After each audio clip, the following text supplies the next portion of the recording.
Am I audible? You're audible. Okay, thank you. First of all, I thank my colleague in SSMRV College for speaking very nice words about me by way of introduction. Dr. S. Anil Kumar, principal of SSMRV College. Solution Diwan, my student at Karnataka Arts College, Dharwad, and currently working as the head of the Department of English at SSMRV College. My colleagues working in this college and my dear participants, research scholars, faculty members, ladies and gentlemen. I agreed to speak on the topic literature and social responsibility today, mainly because I was contacted by my student Saujanya Diwan. It's very difficult for me to say about my student. So it's because of Saujanya I'm here with you today. This evening. Thank you, sir.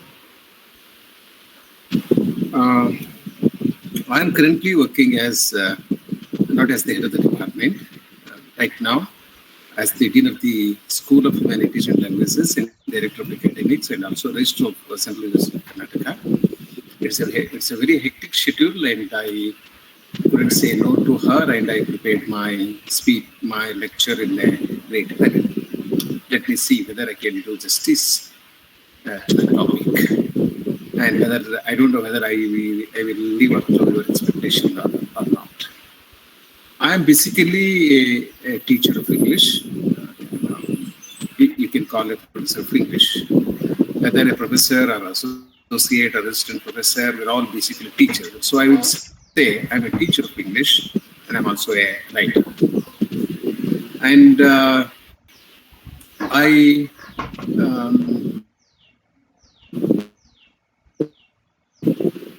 the relation between literature and society, etc.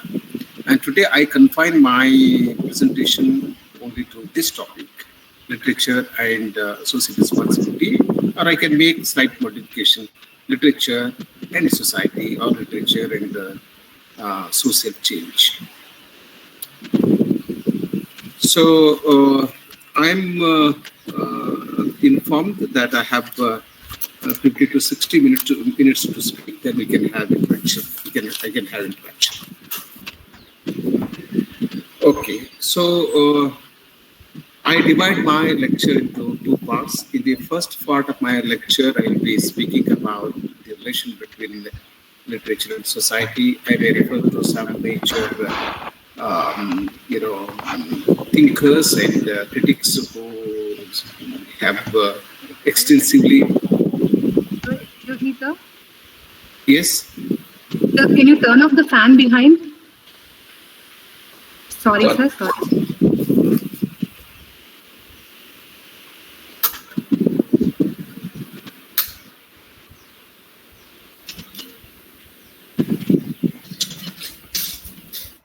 Okay. Sorry to interrupt you. No problem. Am I audible now? Yes, sir. Yes, sir. There's no disturbance at all from my side? No disturbance. No, sir. No disturbance. Thank you. Because I don't want to disturb anybody in the work. Yes. Okay. Yeah. So I was telling you about the structure of my presentation today. In the first part of my lecture, I would be discussing some important observations made by the theorists and thinkers and critics about the relationship between literature and society. And in the second part of my lecture, I will be giving you some examples in support of the arguments that I discussed in the first part of my lecture. I'll be giving you some examples from British literature or American literature, Russian literature and Indian literature, as well as Kannada literature, which is my mother tongue. Okay. So, from time immemorial, we have been thinking about the possible relationship between literature and society. Whether there is any kind of relationship between these two, or whether there is no relation, or should there be a relation, or shouldn't be any relation between literature and society. These are the questions which we have been thinking about, and the critics and thinkers have been discussing these very important questions from time immemorial down to the present day. So I will start my discussion with Plato and Aristotle. And you all know that they were the first major European thinkers after Socrates. Socrates was the first major European thinker. He set the ball rolling. He was the one who started thinking very critically about the society, about religion, and about God and man-God relationship, and about power structure, systems, social system, etc., etc. And Plato was his student. Plato was Aristotle's student, and Plato, in his Republic, very extensively, very candidly talks about the relationship between literature and society. So Plato was an idealist. He was an idealist. He was a philosopher, and he was an idealist. He wanted to establish a republic. Republic. I can say that there is. We can draw, a point of similarity between ideal republic of Plato and our own concept of Ramaraja. Ramaraja means republic. Plato's republic, ideal republic.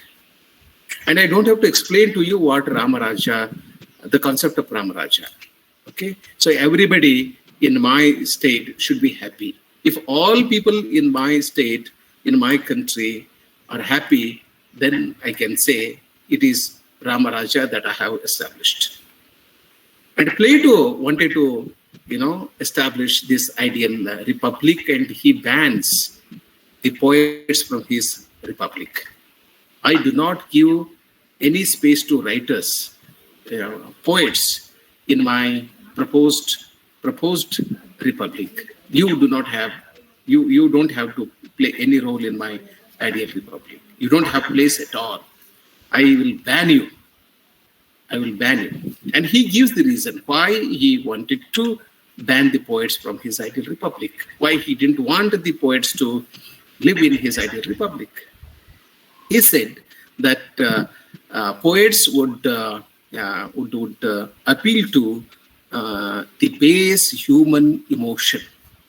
The base means the ordinary, trivial, silly, human emotion. We all know that man has so many kinds of emotions. Very trivial emotion, very ordinary emotion, very great emotion, and ideal emotion, like that. So literature, poetry appeals to this very trivial, ordinary emotions. And poetry can also, derail the citizens, misguide the people, and take the people away from the path of enlightenment. Plato said, I want to take my people to the abode of God. I want to take you to heaven. But the poets, with their imagination and with their images and with their stories and so on, will bind you to the earth. You will be fixed on the earth permanently. But I want to take you to heaven, to the abode of God. And then he also said that poets imitate nature, as it is. This is the point of difference between Plato and Aristotle. Remember, Plato was Socrates' student, and Aristotle was Plato's student, and Alexander the Great was Aristotle's student. It's a great addition. Is from Aristotle, from Socrates to Alexander the Great. It's a great addition in the European civilization, European history. So Plato said, "No, you don't have a place. I ban you from my ideal republic." Then Aristotle came on the scene, and he said to his guru, "No, it's not correct. It's wrong on your part to say that poets appeal only to base human emotions. I differ from you. I beg to differ from you." Then he defined imitation. So literature imitates life in three ways. Number one, as it is. Number two, as it were. Number two, as it was. Number three, as it should be, and as it ought to be. This is what he said. Number two, Aristotle also said that literature does not merely imitate. It is not copying. No, a poet's mind is not a Xerox machine. A poet's mind is not a Xerox machine. It is not a photocopying machine. It's a living mind. It's an active mind. It's a creative mind. That's very important. Creative mind. So Aristotle said, a poet does not merely reproduce, he will also recreate. Recreation. There is some disturbance. I request the organizers to address this disturbance. Yeah. So, the literature does not merely copy, it will reproduce. It will not merely reproduce, it will recreate. So it has the power to recreate. It can show you it can not just show the world as it is. For example, if I'm a poet, when I write a poem, it's about the reality which you see, which anybody can see. Why should you be reading my poem at all? Why do you go to Pablo Neruda? Why do you go to Shakespeare? Why do you go to Milton? Why do we read Kalidas or Tolstoy, Puttappa, Kuvempu, Banglore? Because they say something which we do not know, which I do not know. Okay, and they give us an impression of a society about which we don't know. That's a different kind of society. It's more inspiring. The world of Shakespeare is more inspiring than the real world. Go to England and again visit England as it is presented in his place. Go to London and also see London in his dramas. So those two Londons are different. I may write about Bangalore, I may write about Kalaburgi, but Kalaburgi as it is, as a city, is entirely different from Kalaburgi, as a town in my fiction. This is something which we need to understand. So I will end the discussion here. Plato and Aristotle. So Plato, corrected the. Plato gave the correct version of what literature really is. Okay.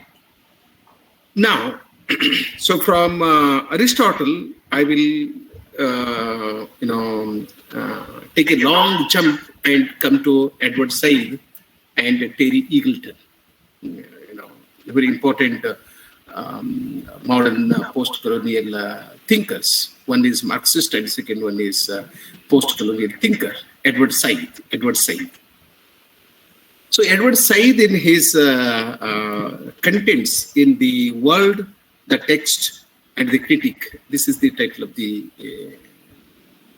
long essay by Edward Said.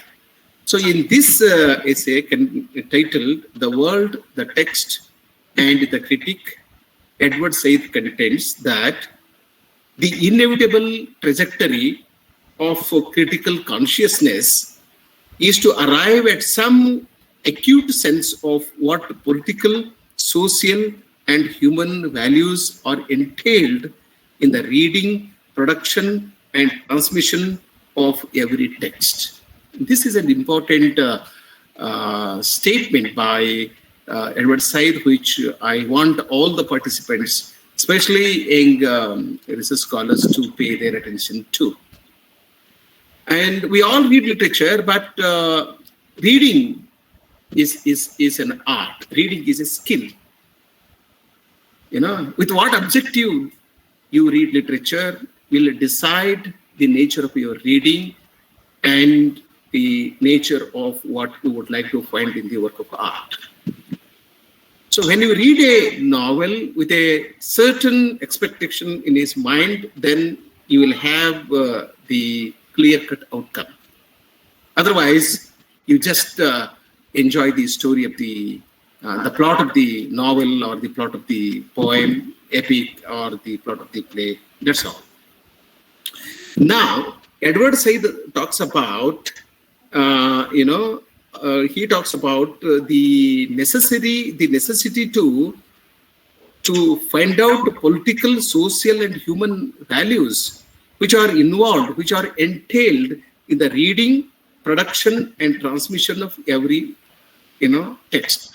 When you read a text, you will have to pay attention not only to the beauties, not only to the aesthetic aspects of a work of art, but also to other dimensions, political dimension, social dimension, historical dimension, and about humanity, human values, etc. Then only you understand. And this he calls critical consciousness. Critical consciousness. In other words, Edward Said wants all of us to not to read literature from a traditional perspective, from just one perspective, single perspective. Okay, you read a work of art from different perspectives, and one of the perspectives, one of the lenses, the lens with which you look at reality is very important. So your lens, should be society, or social change, or social commitment, literature and society. I mean, the writer and society, whether a writer has any social responsibility or not, whether a writer has some kind of social responsibility or not. As students of literature, as teachers of English literature, any literature for that matter, all of us know very well that some writers agree and some writers don't agree. Some say, yes, there should be a relationship between literature and society, and some writers say there need not be. They are two different entities. They are two different activities altogether. So we have two different versions of the truth. So I will go back to Edward Said again, if time permits and if it is required. I only would say that, yes, when you read a work of art, and you should have this perspective in mind. Today, I make a very sincere attempt to read some texts, Indian, Western, Russian, and so on, from this perspective, from the perspective of society, from the perspective of social change, or from the perspective of social commitment. And Terry Eagleton, an important critic, and every teacher of English should read at least one book by Terry Eagleton. He's a Marxist critic. And he has a book called Literary Theory, an Introduction, in which he talks about discourse theory and culture studies. Discourse theory and culture studies. And he also tells us how we can read a text to understand the relationship between literature and society, and literature and other dimensions and other aspects. And we also have the concepts like art for art's sake and art for life's sake. So this art for art's sake, it expresses the philosophy that the intrinsic value of art and the only to art is divorced from any didactic, moral, political, and utilitarian function. Art for art's sake. So why do you write? I write because I love writing. You know, I write because I love writing. I write because the act of writing pleases me. I write because I try to give a sort of expression to my own ideas and thoughts, my feelings, my happiness, my unhappiness, my suffering, etc., etc. I don't deny this. Every artist does this, not just a poet or a novelist. Every artist does this. You know, I draw your attention to what P.B. Shelley writes in his poem "Ode to the West Wind." I fall upon thorn, I bleed. I fall upon thorns, I bleed. You know, so this is an expression. He says this is an expression of my personal anguish. You know, this is the expression of my personal anguish. This is the expression of my personal suffering. And what I suffer, I write. And you know, this process of writing will help me to come out of this anguish, personal loss. So I fall upon thorn and I bleed. He also writes, the sweetest songs are those that tell the saddest, that tell the saddest thoughts. The sweetest songs are those that tell us the saddest thoughts. As a student of literature, I'm sure that you all know that the sweetest, what you call sweet in literature, is an expression of sad. What you call sad becomes sweet in literature. Why do we like tragedies? You know, we like more tragedies than comedies. All masterpieces in European literature are tragedies. Right? You take the example of Sophocles, and you take the example of Marlowe or Shakespeare himself. You know why? I will come back to this question later. So this is what art for art's sake theory states, or it stands for this. It doesn't basically believe in didacticism, that is in preaching part of it, and it doesn't believe in preaching moral values, political values, or any utilitarian values. But a critic like Edward Said or T.G.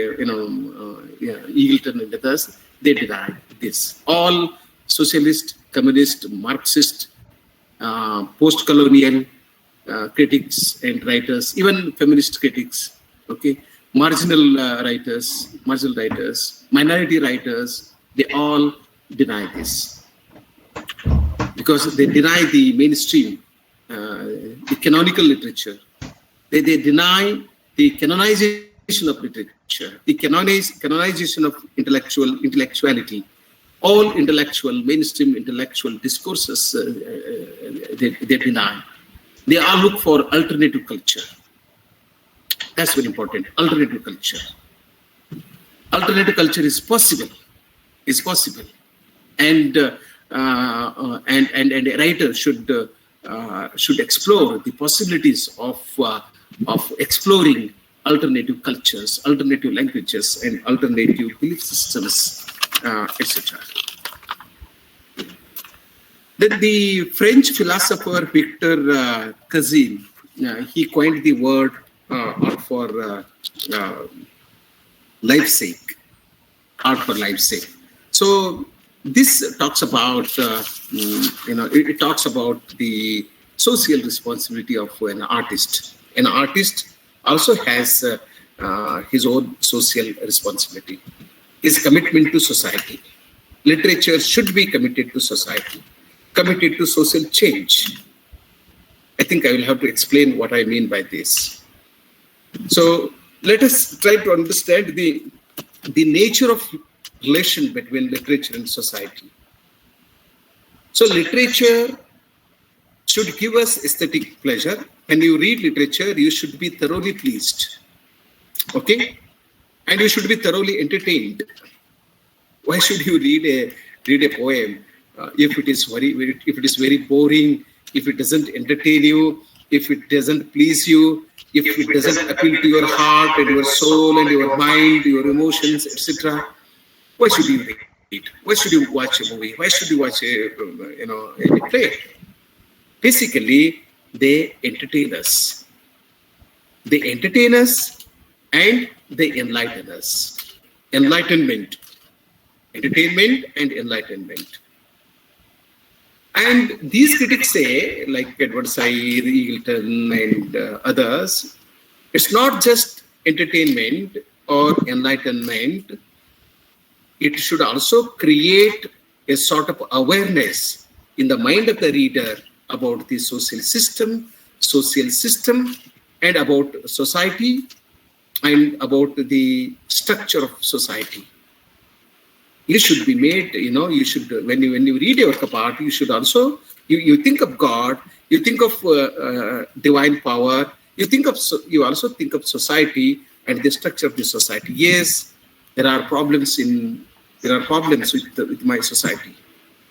We have the caste system, we have the class system. Okay, and there are dichotomies. There are dichotomies which need to be addressed. And everything is not fine. Everything is not fine. A philosopher can say, yes, everything is fine. All are happy. Yes, there is COVID.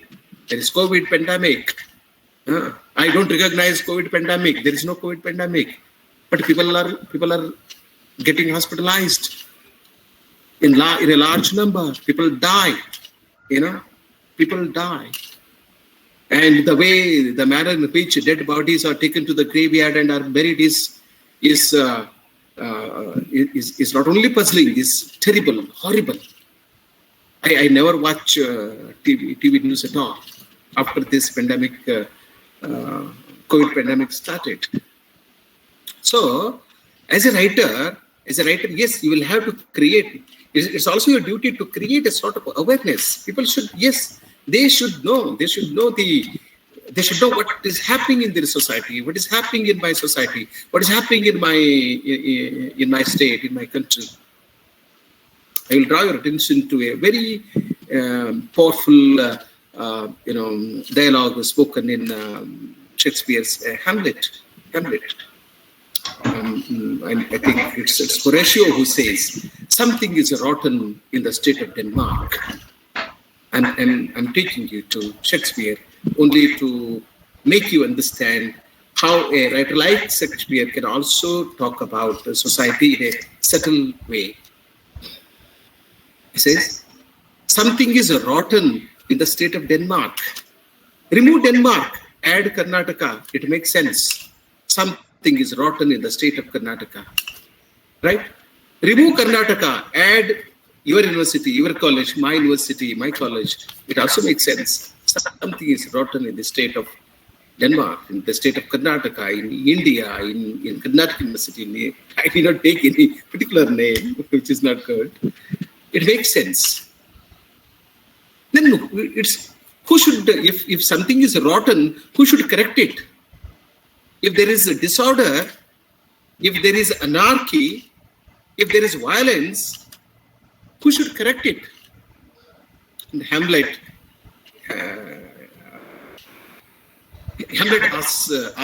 asks a question to himself. Time is out of joint. Oh, cursed spite. Was I ever born to set it right? Very important question he asks. Very important question. Time is out of joint. Oh, cursed spite, was I ever born to set it right? Yes, something is rotten in the state of Denmark. Something has gone wrong. And who should correct it? Am I born he asks this question: was I ever born to set it right? I have my own individual life. I have my own desire. I'm in love with Ophelia. I have my personal commitment. I have also made a commitment to my father's ghost. So what should I do? But, this, he also makes his own plan to correct Denmark, his own city. So this is what a writer should do. He should draw their attention to their own social problem, or rather, not just problem, the structure of society, the problems. Edward Said attacks on the 19th century British fiction, how they are colonial in nature. Even, we appreciate Shakespeare. Okay, Shakespeare happens to be my very favorite writer. I like Shakespeare and Tolstoy. Less Shakespeare and Tolstoy and our Kuepu. Okay. So, this 19th century British novelists try to support, strengthen the colonial power, British colonial power, British Samrajyashahi colonial power, right? And you can analyze, even some Kannada novels. You will find that yes, the characters in certain novels try to strengthen the social structure, the belief system, the traditional belief system, this hierarchy. And a writer like Kuempu breaks it. I'll talk about it later. And I also draw your attention to a statement.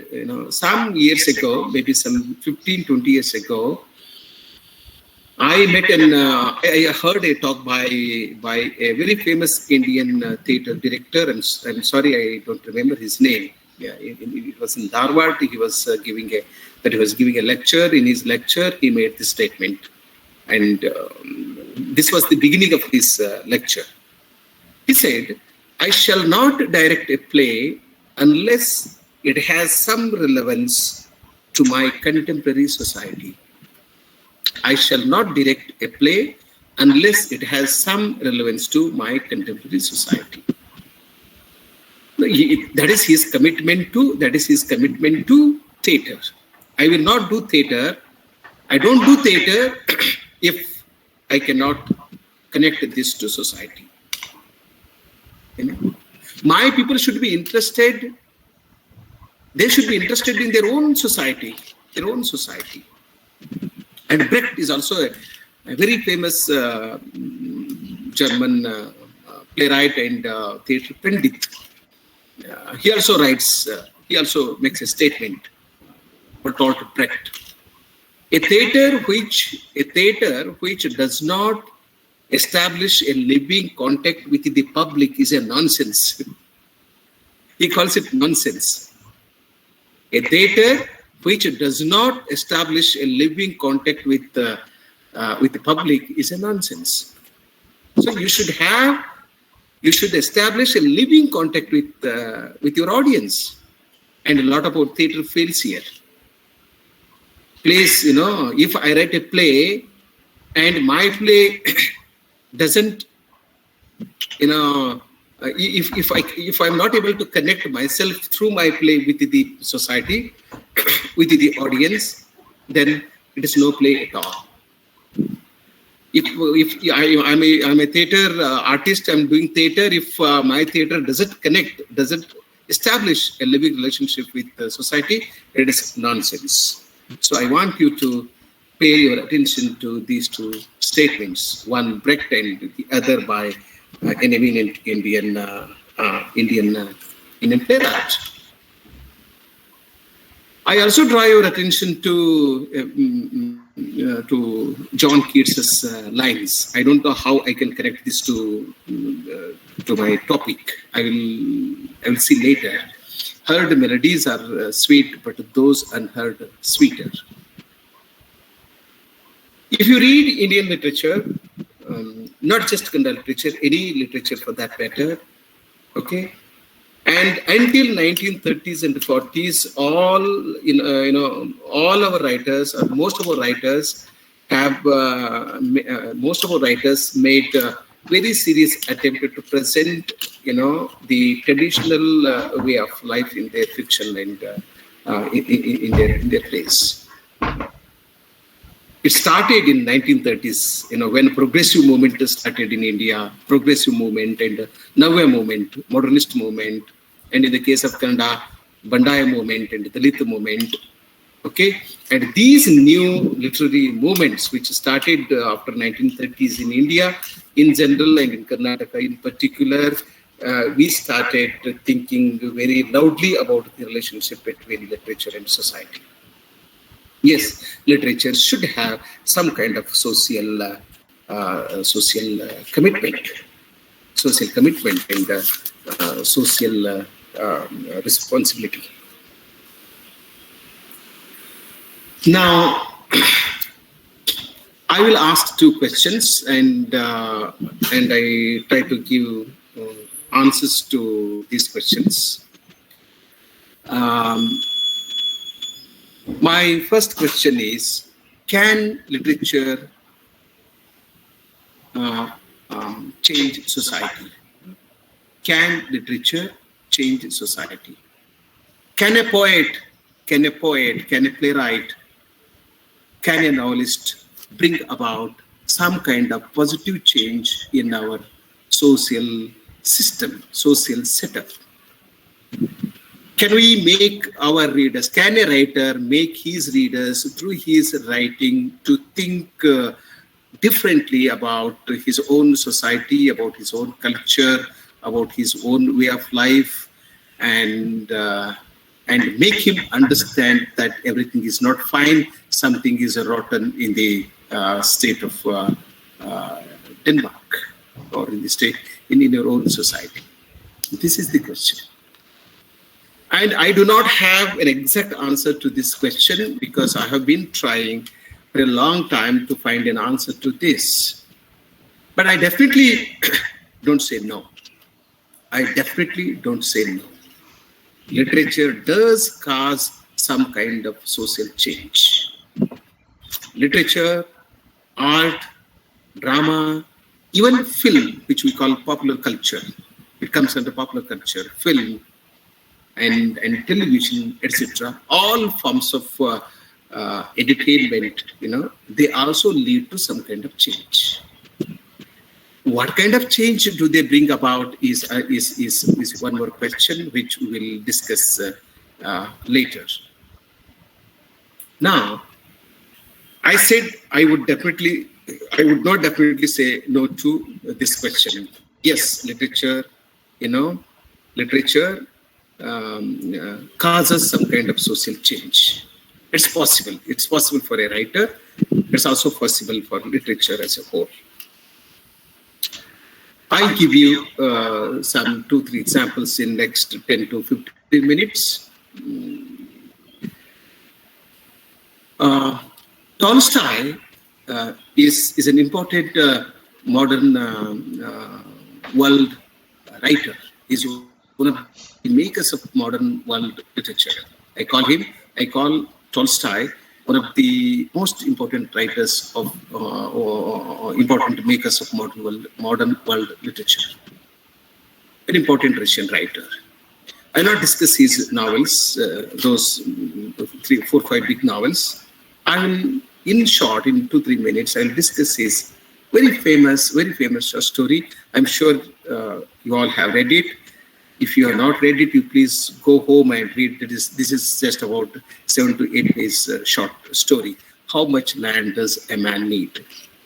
How much land does a man need? I'm sure if you give this story to 20 rich people, I'm sure that at least one of the 20 rich persons will undergo a change, will undergo a a big change, will turn into a better man. He will become second Tata. I'm told that he does a lot of social service. Even Infosys lady also does a lot of social service. How much land does a man need? Remember, Tolstoy was one of the richest men of his time. And at one stage he also became a socialist. And when he became a socialist, before he could write this very famous story, he had some 3 to 4 estates of his own, about 250 acres of estates he had. He was one of the richest men of his time, and he gave away. This is the reason why his wife didn't like him at all. No wife would love you. No wife would love her husband if he gives everything to somebody. Wives don't like. So if you want to give some gift, never tell your wife that you are giving some gift. They don't allow you. Okay. So Tolstoy, he gave away his property to his tenants, his lands to his tenants. Then he wrote this story. I just take 2 minutes. And the protagonist of this story, the main character in this story, back home, he is a farmer. He wants to have more land. What is the desire of a farmer? He loves land and he wants to have more land. I'll not tell you the whole story. Please read the story. And he collects some money. And he goes to a person and tells him, with this money, can I buy some land? He says, with this money, you buy very less land in this town. If you go to the next town, with this money, you buy more. He goes there, and that man says, you go to the next village where you can buy with this money more land. Like that, he moves from one place to another. Then at the end, he goes to one village and meets the headman, the Bashkirs. They call it the Bashkirs, the chief of the village. He goes and he tells him, sir, this is my name, and I have learned that land in your town is very, very cheap, and I have this money with me. Can you give me land? The owner says, no, what you have heard is true. What you have learned is true. We have a lot of land, and there are no farmers to cultivate the land, and we don't want money. You can take as much land as you can. Sir, you tell me, how can I take my land? Say tomorrow morning around 6 o'clock, you come to a small hill outside the village. Okay, then I will tell you. You take out your cap and put it on some small stone bench or on some rock. Then you start running towards one direction, and the area that you cover from morning till evening will be yours. The area that you cover from sunrise to sunset is yours. Then he says, what a great idea, what a great man, what a noble man. And I have to only walk and cover the distance. And at an appointed time, he goes there and he keeps his cap on they go to a hill, and they go to the top of the hill, and he keeps his hat on some rock, and he starts running. For the whole day, he runs. No rest, no food. He neither drinks nor eats and nor takes rest. And he just walks on and on. And he reaches a point and keeps something there as a mark of recognition and starts coming back.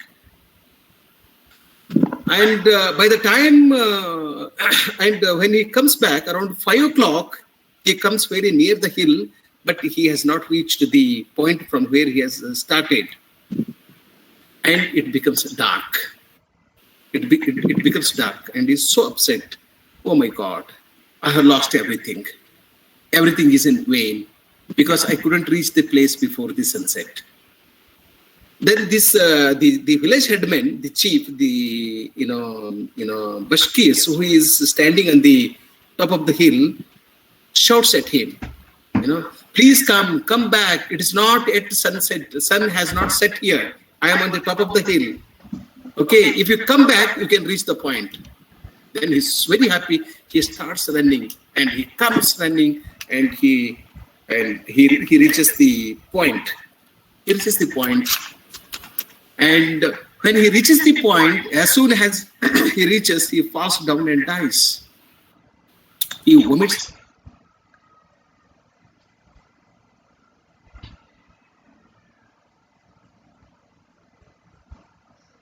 This and that, he dies. When he dies, he has a servant. His servant comes and then he picks up the spade and digs a grave long enough for Paykom to lie in, and he's buried there. Then he makes a statement: 6 feet from his head to his heels was all he needed. My dear man, at the end of the day, when you die, how much land do you need to get buried? From your feet, 6 feet from your head to your heels is all you wanted, you required. You don't require 1,000 acres of land. I say, why can't you give this story all the landlords of this country, modern landlords or politicians, so-called or rich people?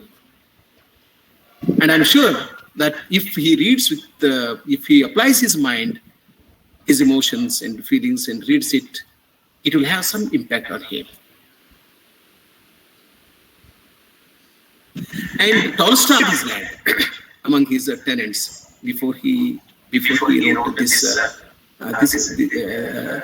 story. But it is very unfortunate that a lot of socialists in our country have become millionaires, crorepati's. How do you explain this? A writer becoming a millionaire. And there is a small country in Europe, Latin American country, Chile, small country, Chile,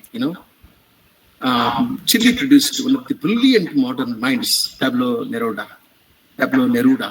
I want all my students, scholars, to read this Pablo Neruda's poem, My Dog Died Tonight, I Can Write. One of the poems which made a tremendous influence on me. I love teaching this poem to my students. Tonight, I can write. So tonight, you can read this poem, This man, he was also a socialist. And Lorca, was also socialist, and he was killed. Lorca was killed. And Pablo Neruda, and his commitment to society, he says, go back. I am with people. I am with people. Forget Pablo Neruda. You take the example of Lord Buddha, his commitment to society, social change. So Lord Buddha is the first major Indian philosopher. You can also call him yogi, to talk about relationship between religion and deity. He went to the forest, and when he got enlightenment, he came back to society to serve. He served society. There is a brilliant essay in Kannada by P. Lankesh, one of the most powerful modern Kannada writers. Preeti hudukuta, moksha hudukuta preetiya bandhanadalli. Moksha hudukuta preetiya bandhanadalli. So, when let me try to translate this. The title of this essay. It's about Buddha. It's about Buddha. He went in search of liberation, but came back to society. Moksha hudukuta preetiya bandhanadalli. Okay, so what you call moksha, you get moksha only in the company of men and women, not in the company of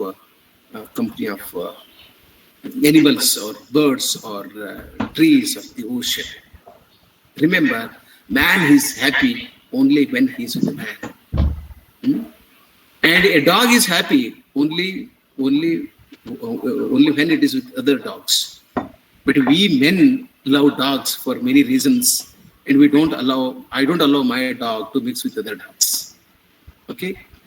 And a dog is happy with other dogs. A tiger is happy with other dogs. This is the reason why environmentalists and animal lovers they say no to circus company and all that. You allow them to live in their natural environment. Okay, so then literature, which directly deals with life, which directly deals with society, which directly deals with the social system, etc. How can a writer say that I do not have any social responsibility, or I don't have any commitment to society? So he cannot say no to society. Now I will give another one or two examples, then call it a day.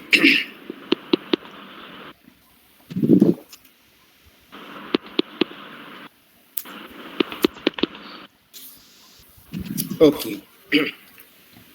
I would like to draw your attention again to Terry Eagleton, then give two examples and call it a day.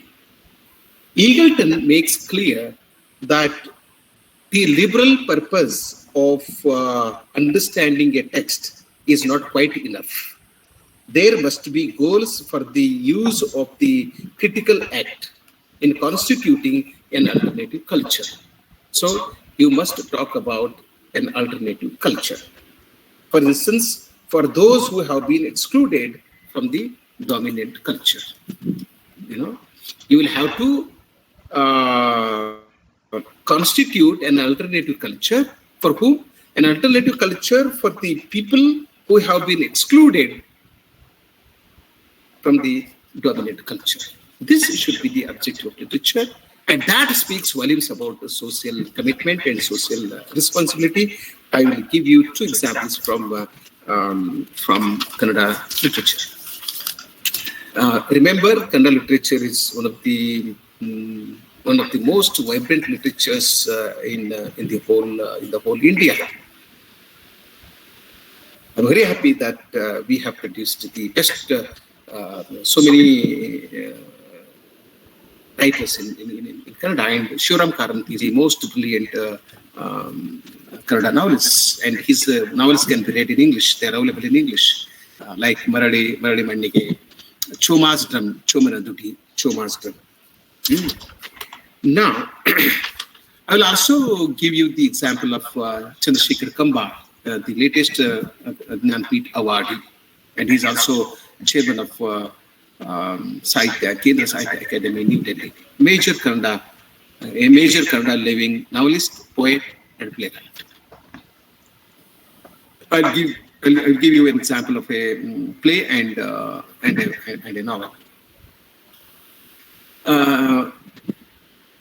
Chandrasekhar Kambar's play, Tukrana Kanasu in Kannada, Tukrana Kanasu, in English, Tukra's Dream. And who is Tukra? Tukra, he doesn't say, the player doesn't say that he is an untouchable, but he definitely belongs to a depressed section. He is from a depressed class. Right, and he has a dream. And what is his dream? That I should go to a town and learn some English, dress well, comb my hair, okay, and earn some money and come back to my village and live like a Gauda, village headman. Okay, remember, I'm only giving an example for Terry Eagleton's statement that we should alternative culture for the people who have been excluded from mainstream society. And Tukra does not belong to the mainstream. And Chandrasekhar Kambar, in a casual discussion with me, said, look, if Tughlaq is Karnad's classic, Tukra is my classic. Karnad has a national hero. Tughlaq is a national character, and Tughlaq is a national character, and Tukra is a local character. It's a local, national. There is an alternative. He's looking for an alternative discourse, alternative culture. And Tukra is issuing a challenge. He's challenging Gowda. And when the play begins, I take just 1 or 2 minutes. When the play begins, Gowda wants to write the history of his family. He has called a historian, write the history of my family. And Tukra also goes there and he tells Gowda, I also would like to have the history of my family written. Gowda asks, who is your father? You first tell me, who is your father? He says, no, your father is my father. Which is true. This is true. Because I am fatherless. My mother had an affair with your father, so I was born. Your father is my father, and he's beaten up. He speaks truth, and he's beaten up. Then Gowda is in love with a school teacher. I don't remember her name, Pari or something, And Tukra goes to her, that the school teacher. No, I would like to love you. You love me. Then she asks him, how can I love you? And he says, why do you love Gowda? Gowda is smart. Yes, I'm a smart. Gowda speaks sensible, he speaks well. I have learned language. I can also speak. Gowda has many. I too have many. I can sing. I can dance. I have many. You love me. Right? And if you read Shakespeare's play, The Tempest and Ariel, there is one more. Caliban. Caliban says, I want to marry your daughter. Caliban is... he asks his master, I want to marry your daughter. Then Prospero takes Caliban to task, and Caliban speaks abusive language. And Prospero asks, I have taught you English.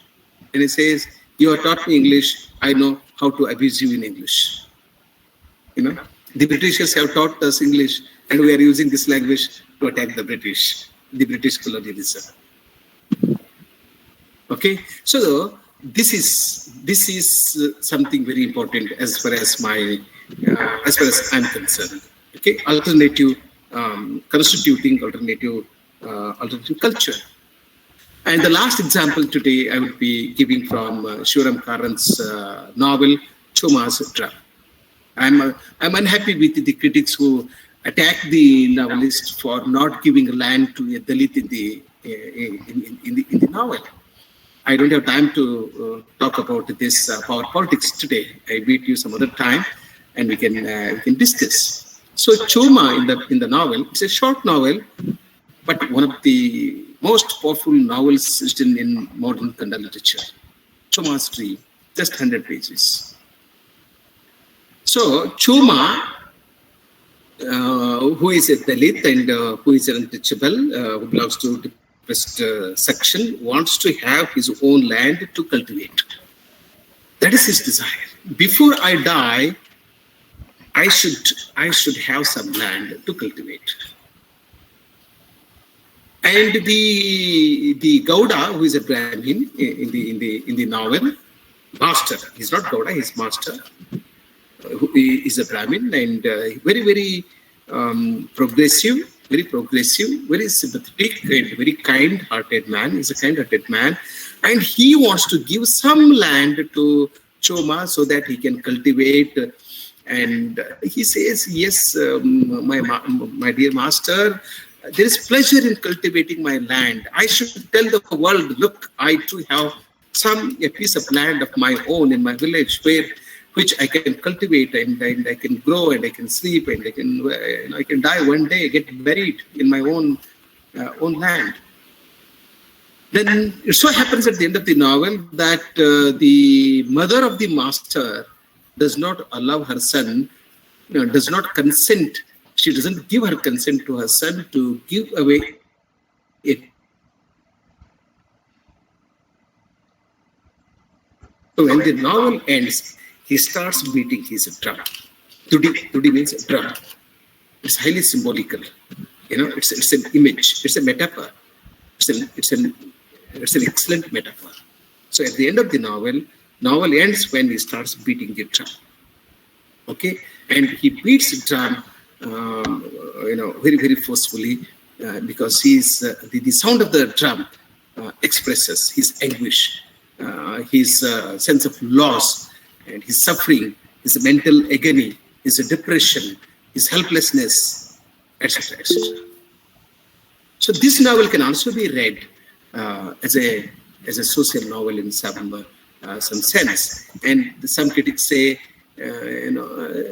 highly illogical argument it is. They say that Shivram Karant is a Brahmin, and the master in his novel is a Brahmin, and so they don't want to give land to a Dalit.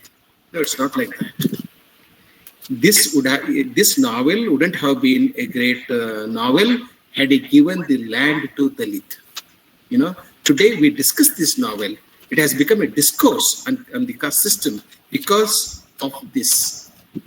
And also some people say, I don't want to read Ramayana, Mahabharata. There is this, there is that, and there is Ekalavya, his finger is taken. My God. There are certain issues in the Ramayana and the Mahabharata, and you should be reading it. You should be reading it. Okay. So at the end of my lecture, I would only say that literature has its own social responsibility, its own social commitment, and whether you are conscious or not, you will be talking about the social, the structure of the society in which you are born. It could be the caste system, it could be the class system. Okay, it could be patriarchy, it could be male hegemony, etc., etc. Number one. Number two is, there is some kind of relationship between literature and the society, and literature can cause some kind of social change. And some writers, particularly some writers, can definitely, cause some kind of social change. It's all possible. So with these scattered remarks of mine, I will call it a day, and thank you so much, and thank you for the opportunity, because this is a very great gathering, mega, webinar, international webinar. It started well. I thank the organizers. I thank my very dear student, Sausharna. 243 people have joined the online program. And I only request all of you to take care of yourselves. And we are in a big trouble and a big problem. The whole world is suffering because of COVID pandemic. And there is not a single family in the whole country which has not lost its members, its relatives. And maintain social distance. May God bless you and take care of yourselves. Thank you so much. I can take questions. Thank you, sir. Thank you, Baswaraj, sir. We are almost, it's already 6 now, so I think we can take a maximum of 2 questions if possible. So there are 2 questions which I will read out, sir. If you can answer them, that would be really helpful. There is one question, which is, can you light upon Jonathan Swift's some works related to the concept of literature as social commentary? Can you please repeat it? Yes, sir. Can you light upon Jonathan Swift's some works related to the concept of literature as social commentary? Jonathan Swift, his work. Correct.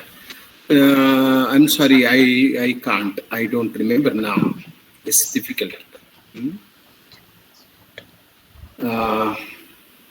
But I can only say that Jonathan Swift is an 18th century British writer, and he has 2 short novels. They are pebbles, political pebbles, and he talks about the society of his time. He attacks on the politics of his time, the two major political parties existing during his time. And in that sense, if I recollect now, and he does talk about the relationship between society and literature, because he, in his Gulliver's Travels and other works I don't remember, he has some 3 to 4 works. He talks about the kind of debate that was going on and the rivalry between the political parties. In that sense, yes, he does talk about the society of his time. Okay, next question. So that is one more question, which is, do 21st century Indian novels care about social changes in their novels? I say yes. Not just 21st century British novels, okay, and novels of any nation, of any country. They do talk about the social change. And today we are living in an era where we have to have social commitment. Okay, as a writer, you lose your ground, you lose your credentiality if you don't talk about the social change. If you say that yes, as a writer, I am not responsible for what happens in society, you will not be accepted. You're not accepted. So that the contemporary, a writer should understand the limitations and the expectations of his contemporary society, the society in which he or she is living. Yes, I say yes. Sir, I think we can take one more question. No sir, problem. do you think graphic narratives can communicate much better to society than traditional literature? I don't think so. But there are people who appreciate graphic literature, graphic fiction. And now the children in urban areas, in metropolitan cities, like graphic fiction, etc. But there is pleasure in reading the words. There is pleasure in reading words, and nothing can replace words. Words are more powerful than all other means. Even when Hamlet says words, they are not just words, they are expressions. Okay, they are expressions. He talks about the word and its meaning. And when words acquire meaning and when the words don't acquire meaning. So I don't agree with this. But there are people who appreciate graphic novels. Thank you, sir. I think there are a few questions that we see, but it's time already. So, sir, if you can leave your mail ID, I think participants can mail you regarding the queries that they have. I think it will be helpful, sir. Okay. Basavaraj Donor, Basavaraj Donur, Basavaraj Donor, P for private. Basavaraj Donur P at gmail.com.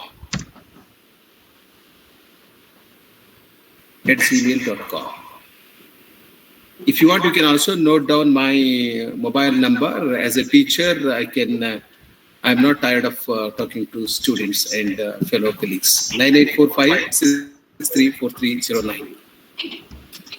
Yeah, thank you so much, sir. Repeat, sir. Once again, repeat, sir. 9845-634309. It's been put there in the chat box, participants, the number. You can also take it from there. And a note to all the participants, the feedback link is just posted in the chat box. You can fill it. You have to fill the feedback form for today and even tomorrow. And the feedback link will also be posted in the WhatsApp group. So you can also take it from there. Now it's time. Now we are almost at the end of the session. Thus, I request Mrs. Shakila, Assistant Professor, Department of Commerce, to thank the gathering and also for closing remarks. Over to you, Shakila, madam. Thank you, ma'am. Good evening, ladies and gentlemen. It's my privilege to propose the vote of thanks and to give the closing remark. So I start with the closing remark. Dr. Bonu